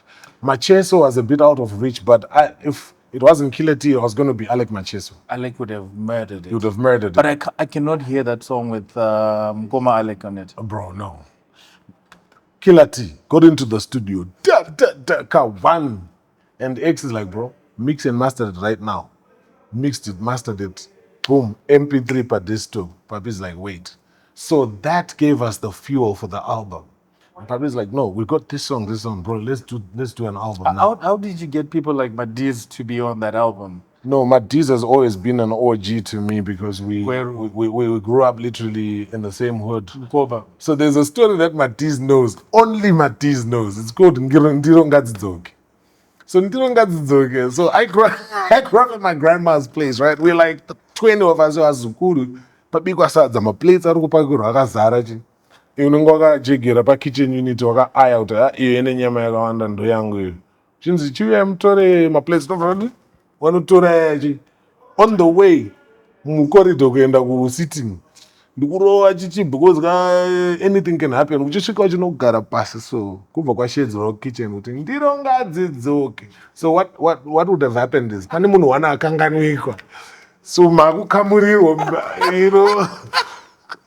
Bro. So that used to happen. It was a thing, Kugeto. So Madiz. So we used to talk about it. So now Madiz, 3 weeks ago, I'm working to Avondale. God damn, it's Madiz. So Madiz has always been part. Madiz is an underrated tune. Yeah, bro. So he's always been a part of, and X has got a soft spot for Madiz, bro. Like, and they go way back as well. Yeah, with the dancers, we got the dancers from Madiz. Get out of here. Yeah. The dancers in X's band. Yeah, they were dancing for Madiz. Well, that's why they got Madiz is like, I know I can loan them. Moita, boom, come on, go chi. You know, and Madiz, X is like, I need Madiz on this album. That's when we did that song with Madiz on Teo Unyerere. Yeah. One of the most significant songs on that album also was Nzenza. Ooh, Nzenza. X just came to the studios like, Tamuka. Oh, I was at the Rodney, by the way. Now it's MTM. Yeah? Rodney, I'm going to see as a music. Rodney was in Mudendere doing other things, you know. I was like, no, I need something. Actually, yes, he was working at Zesa. You know, he's like, he was frustrated with how things ended for him at Kenako. No. We left about the same time. And but things didn't end well for him at Kenako. You know, there was fights, there was this, my money, my what, you know, I didn't want all that drama. I'm that type of guy that would just leave. I just left everything there. So he had gone back to Mudendere. And I got this gig at Jazz. And I know the perfect person to team up with is Rodney Beats. Right? So that's about the time when I got my Mercedes. So what Mercedes was it? It was E250. Please tell me you had moved houses with the missus. Not yet. So check it out. I'm still in the garage. Typical Zimbo. Bro. Riding a big jalopy. No, but let me tell you the story. So I'm still in the garage. We did Kutonga Kwaro album, right? Tough album. Tough success. The same week when we released it, Jah pulls up to my house, didn't find me. I was with TK behind the camera, you. I was with you that day. Bro, he follows us to, he heard I'm in, in 2nd Street Extension, somewhere there. He comes, he's following me. I think, it's a studio session. What is it? I'm avoiding him. He's like, just tell me where you at. Finds me, hands me keys to a Toyota Vitz, my guy. And I'm like, what? Dope. I take the item jalopy with TK. We're going doing rounds. What? Kutonga Kwaro was 2017. It was 2017, yeah. So that's when I got that car. Shout out to Jah. It was a present from Jah saying thank you for, for working together. Shout out to Mkoma Jah, man. I was Jah as a boss. Yeah, man. Bro, he's dope. He's a dope guy. Easy going. So, I push with that car. And then later on, I see a Mercedes. I'm like, I'm going to like this car. Oh, you want it? Oh. Fancy, Sha, you get a Mari. Ko, ngaita swap ka. Une Mari ona ibabo. But I handed shoma zikavaza wedze that kabatanidza. We topped up and I got into a Mercedes. A big jalopy. 250. Big jalopy. And then it was beef with my landlord that time from the garage because he was also pulling up. No, but you will just say, why are you sleeping in a garage and you're riding with the... You're sleeping in the garage with the Benzo outside. Listen, let me tell you the story. So I come back home with a Benzo. My landlord is looking at me like this. Benzo. I park it in garage. But I'm living in the garage. It's outside the garage. And then I remember I did that for like a month in. And it was the rainy season, right? I remember, so it wasn't sealed properly. It was an old garage that was sealed into a house because there's still like a kitchen and what and all that. It was a rainy season, bro. I saw a little snake like this in my house. And my kids were there. Snake. You know, like those small little things. You raised 2 kids then? I don't know. I had one. You had 1, okay. You know those small little snakes? The silver item. Bro, messes like there's a snake in the house. I came running, I checked, small, I killed it, chucked it out. And I was like, I need to move from this place. Right there and then I took the whip, went out, started looking for places. I came back, I found a house in Tenwell, dope, full house, driving garage. It's for the Benzo. Yeah, it was a bit more expensive. I didn't care. I'm like, guys, let's get the hell out of this place. So that's when I moved to Tenwell. Dane Benzo. I have a picture. I'm gonna share with you the picture. Yeah, Dane Benzo, irimu garage. So mu driving garage. It was nice, right? Mama made it. Mama made it type stuff, man. Oh, bro.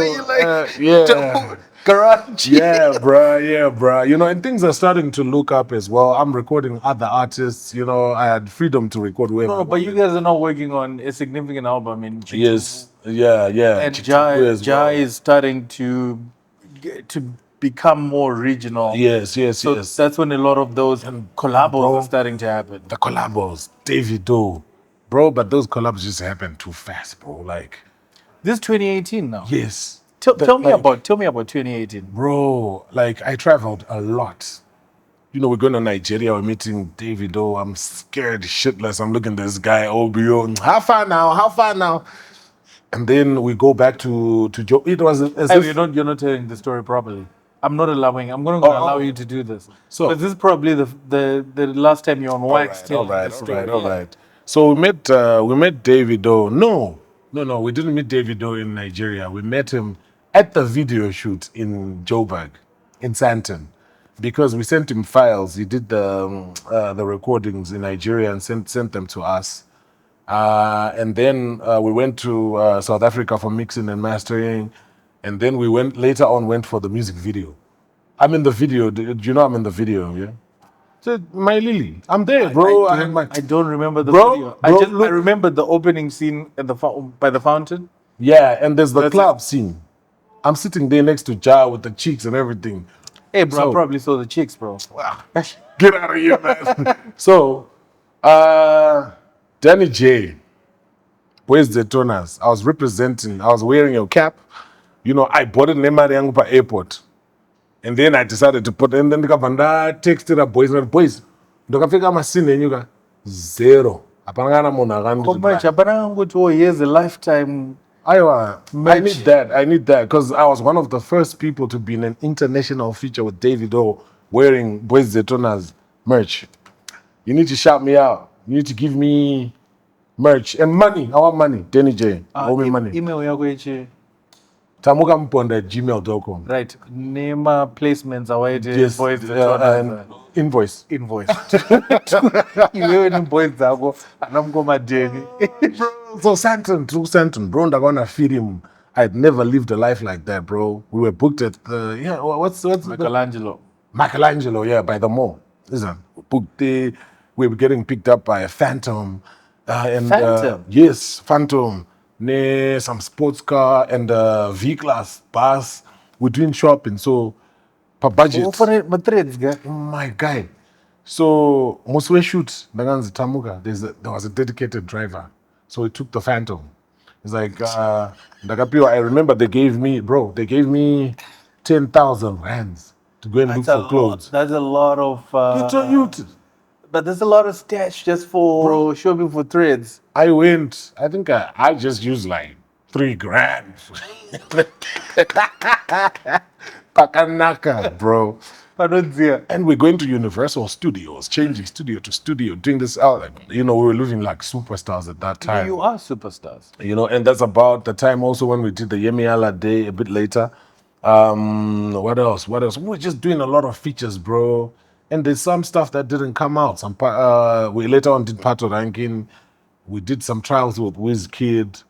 Then there was also probably my favorite tune of that time period is the Sauti So. Yeah, Sauti So, you know, we were just doing a lot of features. I was Ndanda Mundege manje.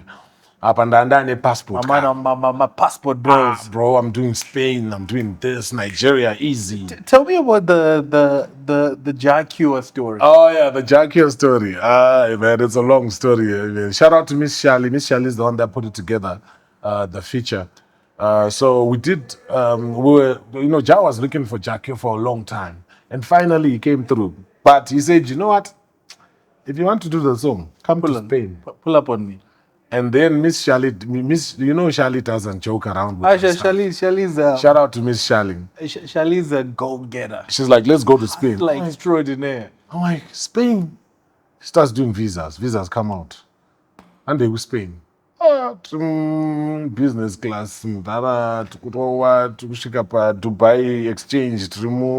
Lounge. You know, that big lounge with different countries and in food. There was even a mini Zimbabwe there where you can actually go and get sadza. I'm shocked. It's late for Star right now. I'm bumping into Runtown. Like, oh, that's Runtown. What's up? Hey, take pictures. You know, and then we get to Spain. When we got to Spain, this guy didn't think that we'll make it. He was chilling at the beach. Miss Charlie calls him. He picks up. He's like, I'm coming. And this guy was so humble, man. He came to pick us up at the airport. He even took my bags. I'm like, no, bro, no. You're Jack. No, man. Short little guy. Took my bags, put them in the car. What's up? You know, he took us to the local coffee shop. Of course. You had some coffee. We had some coffee. You know, a certain coffee shop where Busta Rhymes happened to have been having his coffee as well. You know, like Busta, but we couldn't get to Busta. Too fast, bro. I'm just a ghetto youth, bro. I mean, I'm a kid from Cuba, bro. Bro, it was an amazing experience in Spain, and then we got a studio. We started just tweaking. We acted like we started making the beat then, but we had made the beat weeks before. I pulled it up. I'm like, no, I got an idea. Blah blah blah blah blah.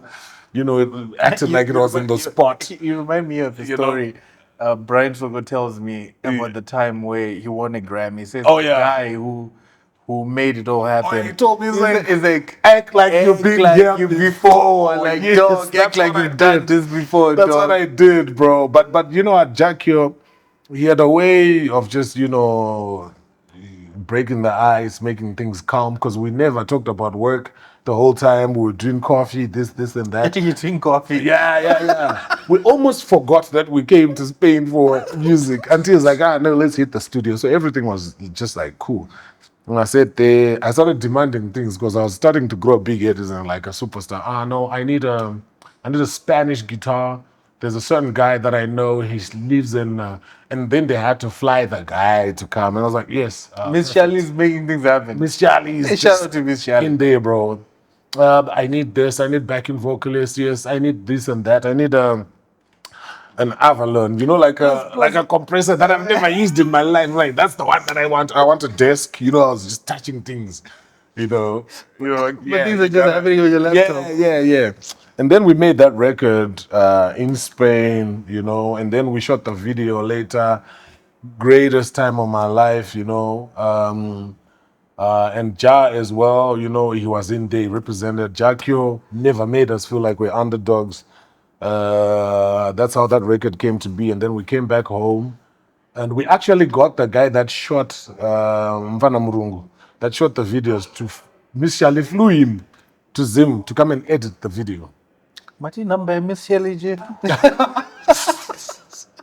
So and then we edited the video, and then you know that was it. We did like a mini launch party at MT, and we invited people, stakeholders, blah blah blah blah, and then that's how the thing took off.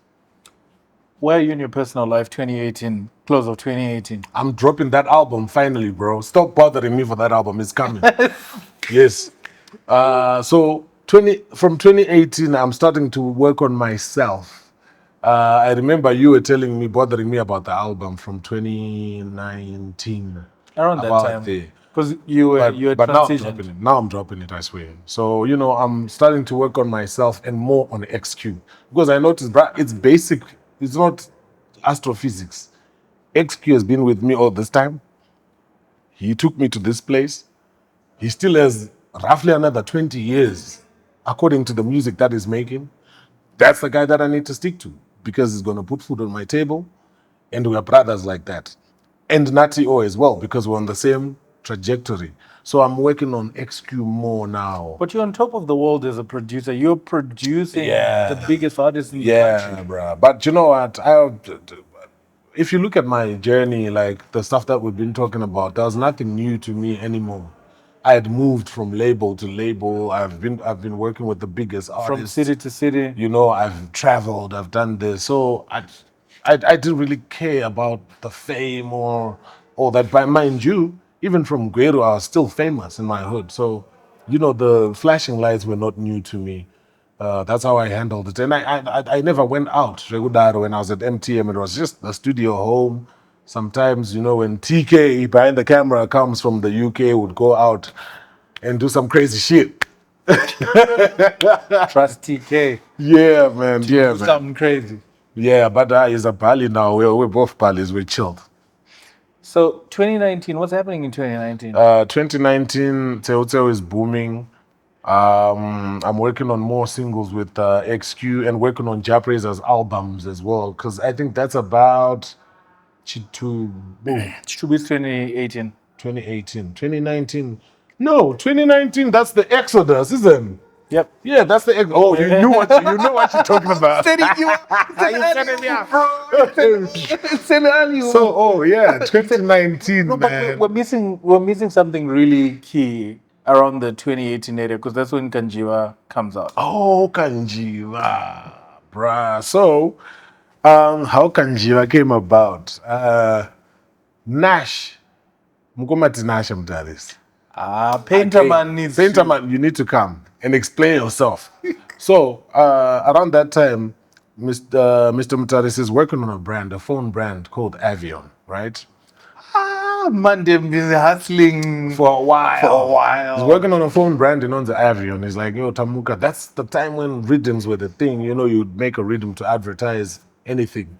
So he's like, Tamuka, levels, I want you to work on something that will push the Avion brand, right?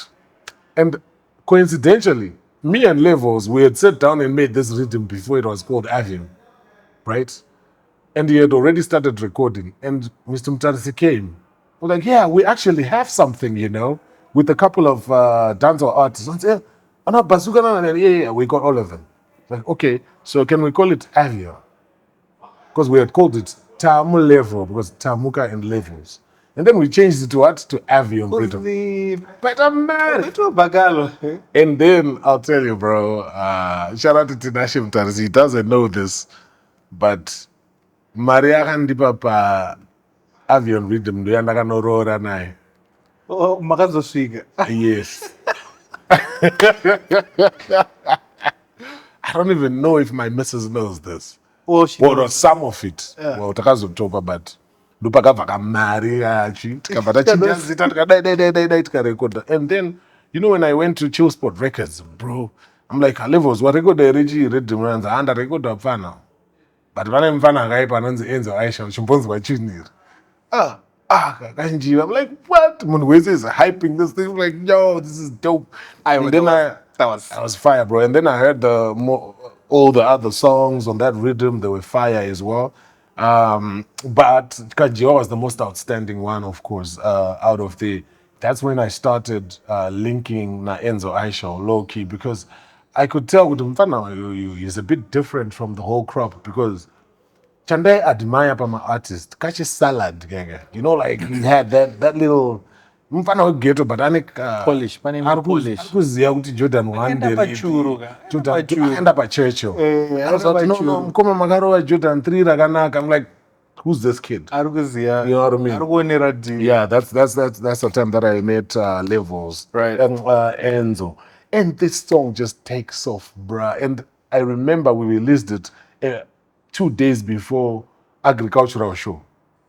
And then Fantan and Levels go and play that song. But no one knew you produced that song. Bruh, But people didn't know you produced that song. You were part Really? of the production. People, because it's got levels. Tamuka. Yeah. Levels Productions. Yeah. Actually, Rodney took part on that beat as well. I don't like. He was there. It was the two of us. It was our project, but he was also there saying, "Oh no, let's put this, let's put that." So shout out to Rodney, man. So that guy never gets enough credit. No, Rodney's sick. You know, he's been there from Chills, from Danger Zone, some of the Freeman songs. Akudara, Egu Danger Zone, those songs. From Sunshine. Some of those tunes were Rodney. From Chill Spot, some of the tunes were Rodney. From he worked with Weras, you know, and all these guys. But Tamuka, 2019, you guys leave MTM. Yes, so we left MTM Why? in 2019. So it was about the time there was a lot of confusion, right? I think and Murizo had already left for his reasons. Tahle with Zinza had already left. So it was me, XQ, and Nutty, and Jah. In Chweda. And Chiweda, yes, Chiweda is there as well. And Rodney was there. But he was in the background. He was mixing everything. Yeah. So, man, I must say it was out of ambition for growth. Because mind you, MTM was at Jah Prayzah's studio. So there needed to be separation between Jah Prayzah, the artist, and the one of the CEOs of MTM. You know, we needed clear demarcation. So I do not think that even after these guys were left, MTM was going to work for us any further from when we are still at the studio, because there was conflict of interest. Because you know, we needed I needed a place where people would come to see me and say, "Tenda kunoona Tamuka, Tukuita diri na Tamuka." So once I'm doing it at Jazz, I was disadvantaged because it's under the company, you know. So something that I would personally charge 10,000, I'm an employee. People would go around and use hierarchy to get cheaper services, you know. And Jai is a nice guy. He'll be like, okay, Bo, Tamuka sha, paita something, but pane mariaka. No disrespect to that, but I think that I would have gotten more if I was directly negotiating, right? So that's where the move came from. I personally wanted a bit of independence to do business by myself. It was nothing to do with emotions or music or that. It was just admin and financial growth for me, because at this stage, my daughter is starting to go to school. I have my second daughter now. On the way. You know, I've got responsibilities. I'm now able, according to the parents, hey, you're making all these hit songs, bro. You might as well just, black tax comes in. And mind you, my business acumen is very sharp from the times that I used to work in graphic designing and all that. That sharpened me. So I felt like I felt like I could also have an institution that's centered on me. So that's the reason why I left. I told Jah, you know what? There's a thing that I'm doing, and Kasim Kango and Todaguit, I want to call it Mashroom. You know, we were laughing about it. Mushrooms, you know, stuff like that. And I was like, no, it's okay. Yeah, Simba, Toro kama speaker, sound card, microphone, you know, what else do we need? Also, Jah actually helped you put Equipment together. Yeah, it's like, Shout out no, to Jah, bro. man. So I'm gonna do my album Tinga Chingo Day Day Day. So I used to make some beats ku studio kwangu and some ukunchirama up and down. So I really wanted to make sure that that move was done in good terms because I've never been that guy that burns bridges, you know. So I made sure that I transited Shiribo. But taka transita tesena XQ again. Because XQ is like, bro, if that's what you want to do, I'll support you. What do we need? Let's do this. Tikavatabudachi na XQ na Nutty O. And then we formed Mashroom. We started off in Eastleigh. We had a little patch in Eastleigh. Kwakatakaita most of Mustard Seed songs. We had some Mustard Seed songs. When did you start working on Mustard Seed? Working on the Mustard Seed, it was later after that, but we had songs from MTM. Atakaisapa Mustard Seed. That Kokori, Gori. There's Jah Prayzah's vocals on there. Higher, that's Jah. Oh, yeah? Yeah. There's Jah Prayzah's vocals on there. So it was, you know, a project that we took a long time making, you know. So we moved later on from Eastleigh, and then we got a place in Granite Side in the industry. That was perfect for me because I really liked that my industry feel, you know, it's neutral, it's close to the hood. You know, Sunningdale, but it's not really accessible to Sunningdale, and people are driving. We had like a butchery, Kumberi, you know, Go the way to the buy bank. meat and all that. You know, I think that was one of the most perfect and conducive environments for But this is now 2020. creativity. That's 2020. Yep, and COVID. COVID hit. But my guy, I must say, COVID, I was enjoying myself, boss. You know, COVID. I made a series that changed my life, the Chamembe Story. Chamembe Story, I bro. made it Shout in out. COVID, That was yeah. dope. And, you know, I had internet, but then I moved some of the studio equipment home, and I was finishing up the Mustard Seed. Getting people to come in and do backing vocals, getting Mark D to come and play keys at my house. Shout out to Madam. Vakabikira vanhu vese kuchibikwa chikafu, you know what I mean? Yeah. Plus, I was more in the corporate now because I was doing.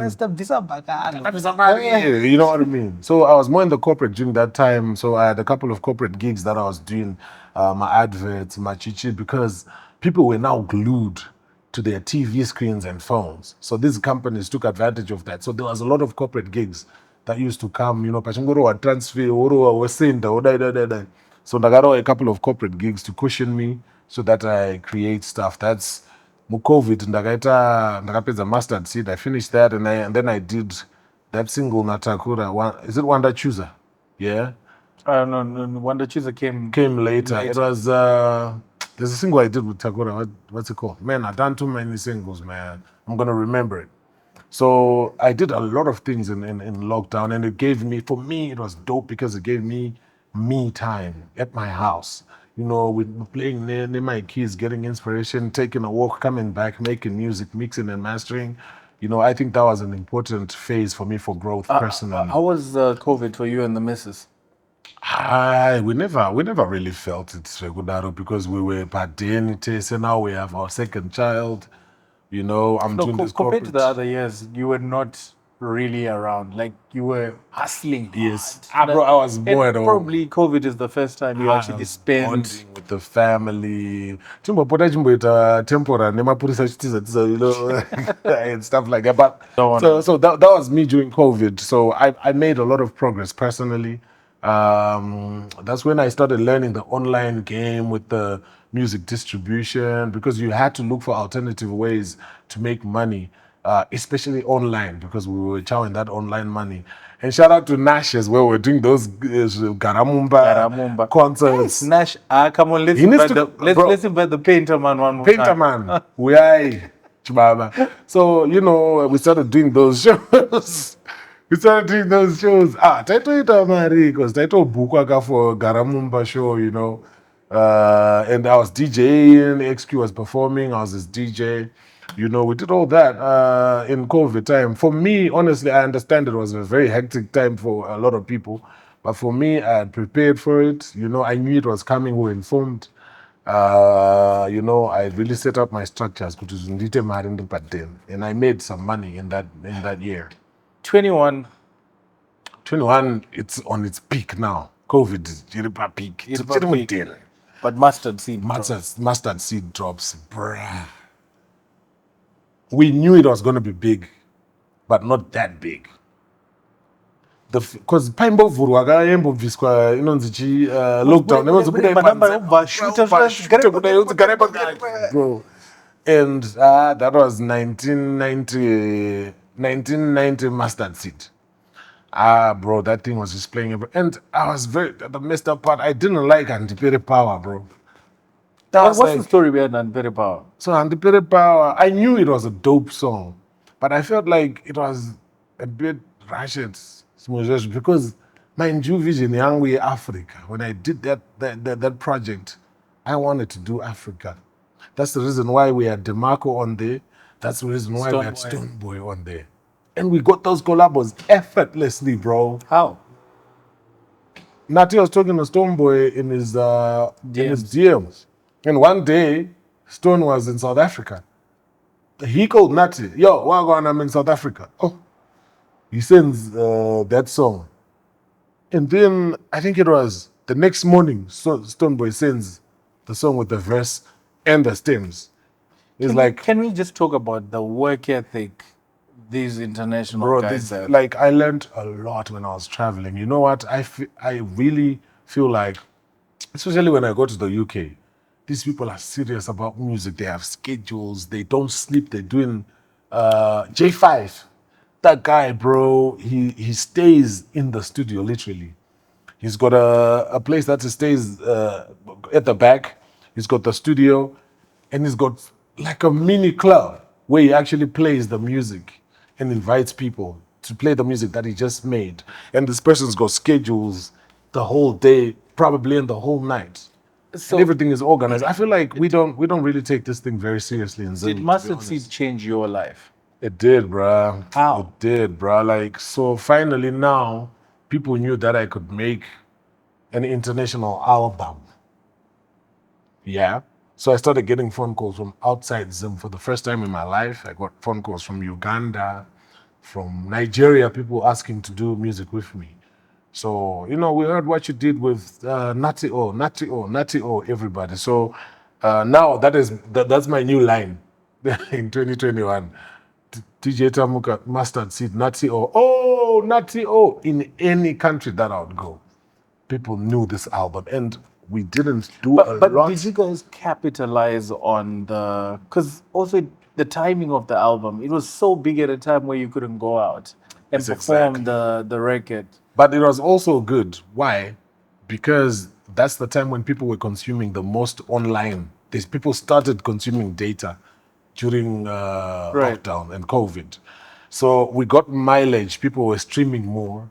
We started checking our streaming sites. Oh, there's more money coming from streams. There's more money coming from this. So it became very popular. And that time, people didn't have the time and the resources to make an album like that, because we had just made it just before the lockdown, so we had the freedom to make the album. So now there's no more like proper albums happening, because you can't call a choir to come and do your backing vocals, because they probably can't get there because of the lockdown, the restrictions. We did that just before the lockdown, so we were probably the only people with a solid album throughout the lockdown. So it was being consumed. You get it? So it worked to our advantage, to be honest. 22 rolls around, 2022 as we wrap up. Yes, 2022. Mustard Seed is on peak in 2022 still. Yes, it's locking down the streets. And lockdown is lifted. Yes. People are now outside. Bruh. How's business at Mashroom? Business was booming because, you know, the dogs were leashed all this time. They wanted to come out and make records. And 22X is killing it. He's killing it, bro. That's Inonzichi. Which album was 22? It was before Verified. Verified Milestone is 2 years ago. I lost the timeline, bro. But I remember 2 years ago. It was just before Nezhangu. I think it was Ngati Msikanzwa Baby. That was the record. Yeah. So, bro, Msikanzwa. I didn't talk about Msikanzwa. So we wanted to put Alec Macheso on the second verse. But bruh, catching this guy, hey. But Msikanzwa is Nema-esque. Yeah. It's a Nema-esque. Yeah. So we were continuing with the sound. If you listen to the second, that's Alec Macheso. Yeah, it's very. Right? He was supposed to drop that, but hey, Shara Macheso. But I guess he was busy during that time. He was touring as well because the lockdown had just been lifted. Plus, I think he had released an album. Yeah, I'm going to release an album as well. But I think it would have been fire with my chest. So I can hear it. Now I can't unhear it. yeah, and then now, I think Freeman back in my chest, so my heart was broken. It's a dope record, but I was like, God, nah, that's our record, bro. You know what I mean? So... But when you look back at the decade 2013 to 2022, yeah, what are your thoughts around it? So, man, I had my moments, man. I had my down moments in that same decade. I had my ambitious moments, Kwekutanga. I had my up moments. I was a rock star. I connected with my family more. By my family, I mean my folks. Kumashure ndine some unfinished business with family. I left the house. So I feel like in that decade, I was more equipped kuti ndinde ndinogara pasi ndichiita catch up nana mudhara nana moms as well. So I reconnected with my family. I made some dope killer songs, in this decade. I started re-exploring my DJing later on after COVID. I had to catch up with my old Tamuka from Gweru and start actually making money from it. I've gained friends, a lot of friends, in the music industry and family, people that I now call my family. Shout out to Nutty, shout out to XQ, shout out to TK behind the camera. Shout out to you. Yeah. Tamuka, thank you so much for coming through, man. The reason why I wanted you to come out for us to look at this decade, sometimes we look at the journey and we just don't realize how far we've come. Yeah, man. And man, it's been a minute, and it's been a ride, bro. And thank you for the last... For transforming music in Zimbabwe. For just being a dope dude, bro. Shout out to you, my guy. Thank you for passing by. Thank you for passing by. We just need to put a shout out to Painterman one more time. Yeah. Before we go, Mr. Painterman, Mr. Tinashe Motarisi, you need to pick up this guy's phone. His name is SoProfound. He's going to call you. I am going to call you. And please come to this show because our stories are interlinking somewhere, Plus, get it to Mgoma Denny. Mgoma Denny J. Ndruda merch. Nemari. Bakalo. Hard cash. Because Nagapusha brand. Hey, shout out to the DJ podcast. Yeah, shout out to them, man. So, man, shout out to you, bro. Thanks for having me here. It's been a while, Chiziana. We've got these stories that we always laugh about, Takachilaku Studio, and it's a dope thing that we get this platform to get to talk about those things. I never thought, Kuti, I had such a jam-packed decade, bro. Like, myself, when you told me about this thing, I'm like, oh, there's this, there's that. So things start coming back, and... yeah, it's a dope thing. I can't wait to watch this as well. I want to see what I was saying. Shout out, man. Appreciate you. Shout out to you. Shout out to everybody. Shout out to the camera. No one gives credit to the cameraman. Shout out to that guy. Shout out to that, to TK, that guy, the sound guy. Everybody. Every guy. Shout out to Tati at the back. Tofara with the whole team. The pictures, the whole. And I was checking out the before we started when we were sound checking. These frames, bro. Tamuka. Can I get these frames? I want to start my own podcast. Tamuka, no. Shout out. Big up, man. Cool, man.